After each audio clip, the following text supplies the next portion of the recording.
So let me ask you this. Have you ever used God's name in vain or used it as a What, cuss like, oh word? my God? Like, oh my God, yeah, or Yeah. Jesus this and that. So I don't say Jesus. oh, you don't? Okay, so No. you say, oh my God, right? Not really. Oh, I have you before. have, you have. Yeah. Okay, so God holds His name very dear to Him, right? And He uses the word blasphemy. He says that's blasphemy when you use His name in emptiness, or you just use it as a nonce. You're just kind of just saying it out of emptiness. So think about this. You said you admitted that you lied, stole, and you blasphemed God's name before, right? And here's the name that God holds dear to Him. Usually, if we hold people's name dear to us, we wouldn't use it in vain because because I wouldn't do that to my wife or my children, but we do it to God because society has kind of taken hold of us.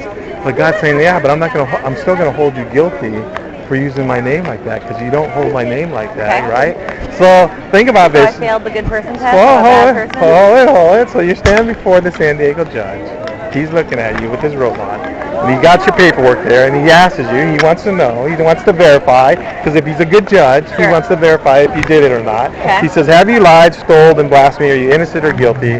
What do you tell the San Diego judge? Guilty. Guilty. Now, if he's a good judge, you have to pay for your crime, right? A good judge would make you pay for your crime. Sure. But let me ask you this. Once he gives you the crime, the price to pay, if you can't afford it for some reason, what happens to you? You go to jail. You go to jail because Right. somehow you have to pay for the crime that you committed. Okay. And so the judge will make you pay it in jail because somehow you got to pay So for you it, can right? buy yourself out of it, or you can Yeah, spend time in somehow. jail. Well, yeah, because you got to pay the amount for the crime that you committed, Okay. right? So you never thought this would happen. You've always heard about it your whole life. Today's the day, your last breath on earth. You're not breathing. You're not making no more decisions. But God is standing before you, and now He's going to judge you on the Ten Commandments. Sure. I gave you 3 of them. Yeah. And if He judged you just on the Ten Commandments alone and nothing else, would you go to heaven or hell if He was going I to, don't think anybody would. what, go to heaven? No, yeah. Yeah. Anybody who thinks that they're perfect. Yeah, because only perfect people go to heaven, right? So think about this. God knew that. He says, all have sinned. We've all fallen short of God's glory. Now, between me and you, we look like we got pretty good standards when we look at people. But as soon as we put someone holy and righteous and perfect, all of a sudden the standard begins to drop and we go, whoa. Okay, yeah. So think about this. God wanted to demonstrate His love towards you. Okay. And so He did this while you were sinning, not after you sinned, but while you were sinning. God says, I'm going to send my Son Jesus Christ to die on the cross for you, Okay. to pay for your price. Now think about this. I don't know if you know anything about the Word of God. I do. But in the I grew up in it. Oh, you did? Okay. So That's why I was wondering what you guys are doing over here. so think about this. In the Old Testament, God says somehow you got to pay for the price. I'm going to pay the price the first time. I want to cut an animal in the Torah, and I'm going to put clothing around Adam and Eve so they don't have to be ashamed for what they've done. Okay. And He puts clothing around them. But as days go on, you begin to hear about altar a lot through the Bible, and all of a sudden God says to Moses, build a tabernacle. Right. You're going to take this Passover lamb. You're going to lay your hands on it. Okay. It's going to be a covering. And as you identify to this animal, because blood needs to be spilled, I'm going to lay my hand. You're going to lay your hands on that lamb. Okay. And as you guys eat the lamb, and you guys empty it out, you're going to lay your hands on it, and that'll be the Passover lamb. From this point on, Okay. there's going to be sacrifices for the sins that you guys commit. And it's going to be, He called it a covering. Okay. So He never said, I'm going to forgive you of all your sins. He says, I'm going to cover your sins, right? But then we find out that God tells, through Revelation, as we begin to go through the prophets, He begins to tell David, out of your loins, I'm going to swear, make a covenant with you. Out of the fruit of your loins, I'm going to raise up someone who's going to have an everlasting kingdom. And David was like, what? And David's like, that's when he did that Psalms. I don't know if you know it, but he goes, my lips were glad and my heart rejoiced. Moreover, my flesh, David said, will rest in hope. For you will not leave the Holy One to see corruption, neither will you let my soul see corruption, right? Okay. So all of a sudden, a revelation came, and David says, listen, the Holy One, you're not going to let Him see corruption. We never knew what he was talking about. Okay. And David begins to talk, and Job begins to say, through my faith, one day I am going to see my Redeemer through my eyes. But first it's all faith, he's saying. But one day I'm going to see it, right? So think about this.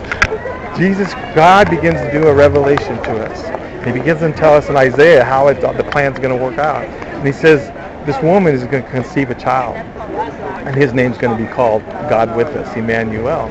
Then he goes 2 chapters later, right, and he says, now this son, he goes, you got to remember this too, because God says, I will not share my glory with no one, neither will my praise be given to anyone. He doesn't share his glory or his praise. Yeah. But all of a sudden, and this is what God always does to us, he hits us with a twist, right? Isaiah 9:6, it says, unto us a child is born, and his name shall be called, and now he gives him titles that he's never gave any human. He's changed names before. Right. He called Abraham to Abraham, and Sarai to Sarah, right? Okay. So Jacob to Israel, he's given them different names. Okay. But to actually give him his titles of who he is, he's never gave those attributes to anyone. But all of a sudden in Isaiah 9 it says, unto us a child will be born, and his name shall be called Everlasting Father, Mighty God, Prince of Peace. And for the first time, everyone looked at that and said, what the heck's going on? We don't even know what that's talking about. Why would this child have all these titles that no man in history has ever gotten, right? Okay. And I'm almost done here. So hooked up with that. Waiting for the punchline. The punchline? Yeah. Hooked up with that. This is one more verse, and then the punch, right? All of a sudden, David begins to talk again as he begins to talk to his Psalms.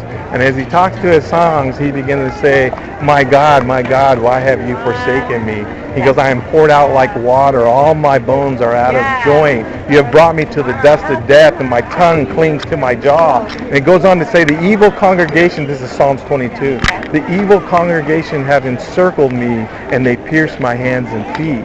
And when that prophecy or that song, Psalms 22, came out, they weren't even practicing crucifixion back then. That was like 800 BC when David began to do it. Actually, it was like 1200 BC when David did this prophecy. So all of a sudden we find out in 400 BC that the Assyrians begin to do crucifixion. Okay. By 100 AD, now the Romans are in charge. Right. They're perfecting the crucifixion, right? And all of a sudden we hear this one guy, and you hear it in Isaiah 40, someone in the wilderness preparing the way for the Lord, making his path straight. And all of a sudden we look and they say, who is this? And we realize, oh, nice. So this is it. So all of a sudden he realizes, this guy looks back and he says, behold, the Lamb of God that takes away the sins of the world. And here John the Baptist, the one crying in the wilderness, which is another prophecy, points to this Jesus and says that it's the Lamb of God that takes away the sins of the world. And we knew since the beginning of time that blood had to be spilled for someone to pay the price for sin. And so here we have God giving us revelation. Right. So just This think about it. Yeah, no. Just think about it. What was your first name? Brooke. It's nice to meet you. And if you see me again, come and talk. I got a few more things to say, but I would like to hear your story too. Okay.